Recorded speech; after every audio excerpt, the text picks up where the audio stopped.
Okay, so willpower and fear, right? We all saw Green Lantern. We all know about fear and willpower. Well, and laughter. Okay, there's fear. There's like fear, willpower, and laughter, or like joy, whatever you want to call it. But and so fear and willpower and joy all kind of stem from the same power source, right? Like when we laugh, we can fill our meter with our willpower meter. It's not like gonna refill it, but it'll help generate willpower, right? It helps because when we laugh a lot, we like if we get hurt and it's funny, we just laugh. But if we get hurt and it's not funny, then we get pissed off, And so, and what the hell was that? I don't know. But and so, but yeah, so we laugh and we generate, willpower. Anytime you're having a good time, like dopamine, the oxytocin, that kind of shit, right? That generates like willpower juice, right? And so willpower is the neutral part. It's like that's the power source, right? Then there's joy and fear, right? Or hope and fear. Hope and fear. Hope is kind of right there with joy. When you have hope, you're joyful. So let's call it hope and fear. Let's call it hope and fear. Yeah. So you have willpower, right, which is just the switch, and then you have hope and fear, right? You can fear something into existence. Like you can scare yourself, by looking at a shadow or something, a silhouette, and you can literally scare yourself into thinking that it's a monster or something, right? People scare themselves all the time into thinking things that are real that aren't. But then you can also hope. You can have hope. You can be like, oh, yeah, no, it's going to turn out great. Like positive affirmations type thing, And either one, both are energy, but one is the negative cable, and the other one's positive cable. You need both to power the circuit, but one's just the ground, which is the fear, and the other one, the hope, is the one that's to power you, right? So the fear is literally just a manifestation of what you are scared of, right? So fear is a manifestation of being scared, but scared also is a manifestation of fear. So they work against each other, propagate each other, whatever. And so fear begets being scared, and being scared begets being having fear. And so but when you're scared about something, it's fine. Like it's okay to be scared, but you should not live in fear, right? Right? That being scared of something should not then cause you to live in fear of that thing that you're scared of. What I recommend is if something scares you, learn about it. Just learn as much as you can about it, because knowledge is power, and it'll help you overcome your fears if you just know more stuff about that thing. And if and then you expose it, to whatever you're scared of. Expose yourself to it a little bit. Get a little bit closer between like some glass or something, so you can see it, but it can't hurt you, And just you gotta face your fears, and look them down in the eye, and just really stare into their eyeballs, and you'll see that a lot of times these creatures that we are taught to fear are not scary at all. They're actually just as scared as we are, and they don't know what the hell's going on either. Think about it. Animals don't know what the fuck's going on. They don't even have like a language like we do to try to figure it out. They're like, I'm just gonna go on my little, like what I'm doing, pacing of it. They're just like, nope, I'm on my path. I'm gonna do my thing. I'm not gonna worry about anything else because I don't know what the fuck's going on. No, I literally can't talk to anybody about it. I don't even know how to, I don't even know how I'm talking to myself right now. That's what these animals are doing. They're probably wondering in their head, like, what is all this? Like, what's going on? Like, what are these creatures? What are those creatures? Is that one going to hurt me? Is this one? So, all animals and nature and, humans live in fear. And you shouldn't live in fear because, well, okay, I'm not going to tell you what you should or shouldn't do. But no one person, or any one person, or all people, or all people, humans and nature are not meant to live in fear. Like animals don't have fear. They might be scared, skittish, whatever, but they don't live in fear. Like they don't have that. They don't have the ability to choose to live in fear, right? Because living in fear is a choice. Being scared is not a choice. Living in fear is a choice, but being scared is not a choice.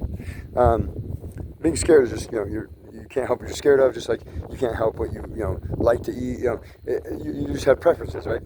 And that's not bias. That's just preference. You can have preferences, but so it's okay to be scared, of course, but don't let that thing that you're scared of create this hallucination of fear, and then you live in fear because of it.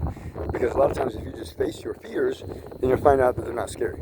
And then once you find out they're not scary, then it can no longer instill fear in you.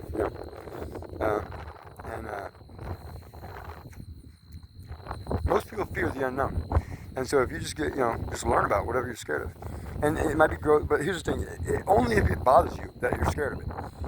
If it doesn't make you live, like if you're scared of something, and it doesn't make you live in fear, then you're good. You don't have to worry about it. But anyways, fear. And so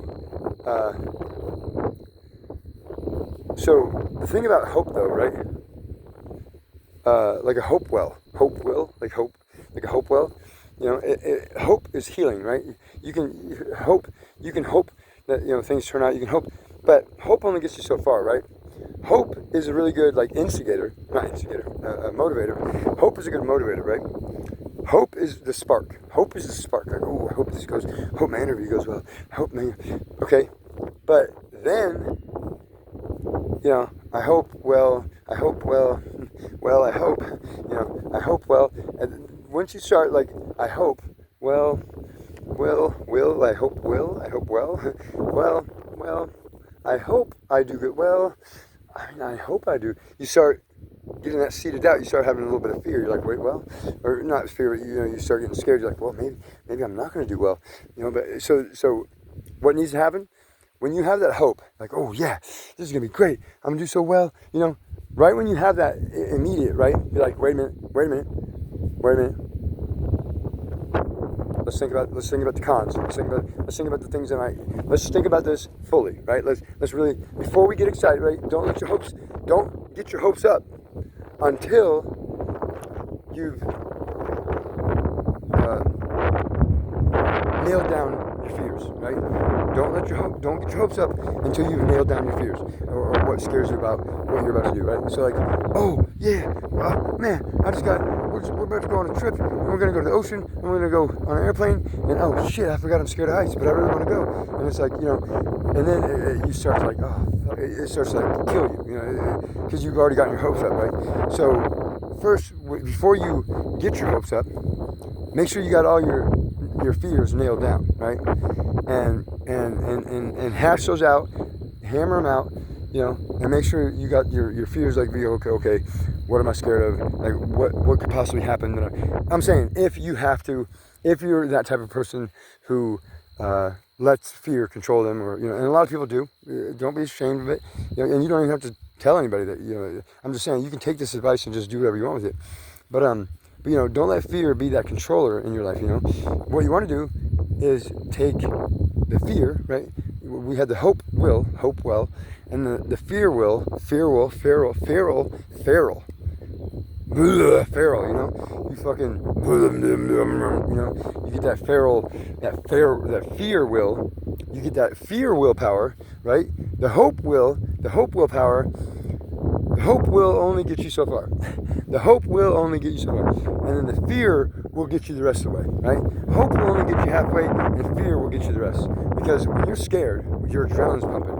You know what I'm saying? People can lift cars. Mothers lift cars out their babies, because of adrenaline, right? You turn into the Hulk when you're scared. When you are full of fear, and you're cornered, and you have nowhere else to go. Well, you can do some amazing things. Or when your baby's trapped under a car or something, whatever. You turn into a feral beast. So hope will get you there, but fear will take you home. you know, because it's like a road trip, you know. Hope will get you there. Hope will get you where you're going, but fear will take you home. But in that same little whatever I just said, hope will get you there, but fear can take you home, but fear might also send you home. And you don't want fear to send you home. You want fear to take you home. You want fear to take you to home base, you know. You don't want fear to send you packing home, you know. You want fear to send you to home base, you know, home plate, and to tie it all in, four bases, you know. Well, 3 bases and home plate, you know. And so you don't want. So yeah, hope will get you there, and fear will take you home. But don't let fear send you home. You know, don't let fear send you packing, right? Use fear to overcome and face your fears, you know? Be like, okay, well look, this thing's scary, but you know what? I'm scarier, dude. I'm gonna be scarier than this thing. You know, but because you can literally look it up and find all its weaknesses. You know what I mean? Like, literally just look it up and find all the weaknesses, and then just bring all that shit with you, and be like, yeah, what up now, bitch? Yeah, not so scary now, motherfucker. You know what I'm saying? Like, you can taunt it, and like, it'll make you feel better, right? Even if none of that shit actually scares it, it'll make you feel like it does. And then when you embody that, like, it's the placebo and nocebo effect. When you embody that placebo effect of that you now have power over that creature or whatever it is that you're scared of, right? Now that you think that you have power over this thing, you have power over your fear. And then now you can, you know, go and confront this thing and be like, yeah, what up, dude? You know, because if you didn't know that an alligator would like eat you in one bite, you know, you might just think, oh, look, it's a little dinosaur, it's a little cute little dinosaur, you know what I mean? Or whatever. Obviously, I'm kidding, but I mean, I think anybody looking at a fucking alligator knows it's gonna eat you. Okay, yeah, I mean, bro, I don't know anybody that look at an alligator and be like, nah, that thing's not gonna eat you, bro. You can literally see its teeth sticking out of its mouth. That thing is definitely gonna eat you. But anyways, so yeah, that's all for now.